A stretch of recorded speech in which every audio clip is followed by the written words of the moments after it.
అందరికీ నమస్కారం. కార్తీక మాసానికి సంబంధించిన విలువైన సమాచారాన్ని అందించే సిరీస్ని స్టార్ట్ చేశాము. అందులో ఇది 3వ వీడియో. కార్తీక పురాణం ప్రకారం మనం చేసిన పాపాలన్నింటినీ నశింపచేయగల శక్తి ఒక కార్తీక మాస వ్రతానికి మాత్రమే ఉంది. కార్తీక మాసంలో విష్ణు సన్నిధిని ఎవరైతే భగవద్గీత పారాయణం చేస్తారో వారి పాపాలన్నీ కూడా పాము కుబుసంలాగా తొలగిపోతాయి. అందులోనూ 10-11 అధ్యాయాలను పారాయణ చేస్తే వారు వైకుంఠానికి క్షేత్రపాలకులవుతారు. ఎవరైతే కార్తీక మాసంలో తులసి దళాలతో కానీ తెలుపు లేదా నలుపు గన్నేరు పూలతో కానీ విష్ణు పూజను చేస్తారో వాళ్ళు వైకుంఠానికి చేరి విష్ణు సమభోగాలను అనుభవిస్తారు.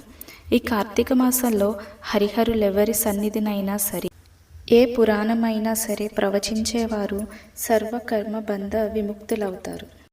కార్తీక మాసానికి సంబంధించిన ఇలాంటి విలువైన సమాచారం వీడియోలు మన ఛానల్లోని కార్తీక మాసం అనే ప్లేలిస్ట్లో ఉన్నాయి. తప్పక చూడండి.